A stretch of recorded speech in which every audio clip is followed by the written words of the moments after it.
up, everybody? My name's King Keyblade, and today we are having another Kingdom Hearts Top 5 video. Today I'm going to do my Top 5 story bosses for all the Kingdom Hearts games, and I feel like a lot of the story bosses are kind of overlooked, and you kind of like, a lot of people focus on the harder battles at the end game, but there are some really good story boss battles, and today I'm going to tell you about my top 5 favorite of them. And yeah, I think that's enough talking. Let's get into my top 5 Kingdom Hearts story bosses.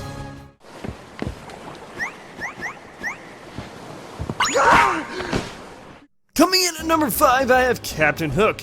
He's a very fast boss, and a boss that is on the same level as you or me, and I like fighting bosses like that. It has a somewhat similar fighting style, such as with a sword or something like that. And he's ultimately somewhat difficult to fight against if you aren't ready for him. And the 2 times you do fight him are both pretty much very similar, except one he can't really fly around in, and the other one adds the aspect of flying around, which makes the battle a decent amount better. It's kind of annoying at times that you might fly off or fall off the boat, but nonetheless it's a pretty fun battle that you can fly around in. And ultimately he's just a really fun and fast and somewhat difficult boss battle, and that's why I really like him. And also, just as a villain for Disney, I like him too. That girl has lost her heart. She cannot wake up. And coming in at number 4, I have Dark Riku, who is ultimately, I think, one of the most memorable battles in Kingdom Hearts 1. And for good reason. You are fighting your best friend who is taken over by darkness, which if you think about it, is kind of depressing and very, And you're also trying to protect Kairi at the same time. And for the battle-wise, for some of the same reasons as Captain Hook, I like him. Even though he's a lot more flashier and his attacks are a lot more impressive, and he is actually pretty damn hard to fight against. He's probably top 5 of the hardest bosses in Kingdom Hearts 1, probably actually top 3, and he can be a bitch and a half to fight, especially if you're playing Kingdom Hearts 1, not the final mix where you can't skip cutscenes.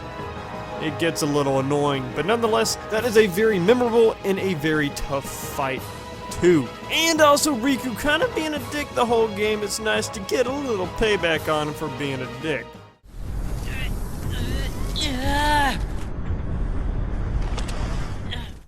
At number 3, I have Vanitas, in which you fight against him with Ventus, largely because you get to see Vanitas surf around on a hailstorm of Keyblades, and that's freaking badass. And this battle is not extremely difficult as long as you're kind of competent at the game and you're at a decent level, but it is a very fast and intense battle, and also the setting that you're playing in, the music that's playing in the background, and just the situation that Ventus is in, fighting against his darker half, is very intense, and it's just a really fun and badass battle. That's why it's number 3 on my list.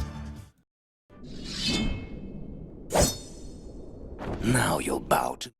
And at number 2, I have Shan Yu, and yes, Shan Yu might seem pretty random, but it is one of the first bosses that Sora gets to use his Veiler form on. And like Captain Hook, he is on an equal footing with you and such, and it is just a very intense and fast battle with Shan Yu being pretty badass villain too. But this is a battle you gotta first put your badass suit on and kick him around a little bit. Also, some of the quick time events move pretty smoothly with the battle. A lot of quick time events seem a little awkward at times, but this one I feel fits very well, and the fact that you actually have another kind of miniature objective in the middle is to protect the door is very interesting too, and it's just a very intense and interesting battle.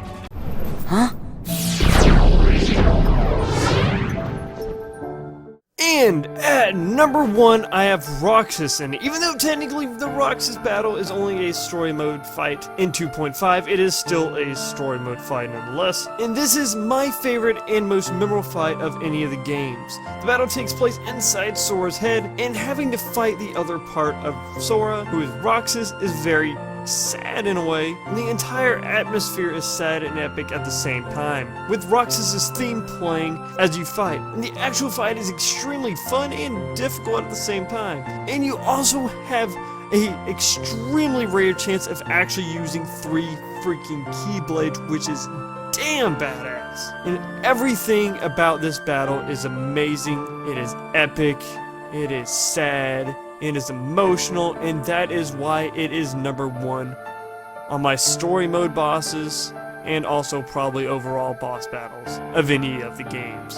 And those are my top 5 Kingdom Hearts story mode boss battles, and there are some other epic ones. They just happen to not make this list, but nonetheless, I think a lot of these battles are very underrated, and yeah, tell me what your top 5 story mode bosses are, and I will ponder and look at them all. But yeah, thanks for watching. My name is King Keyblade, and I will see y'all in the next video.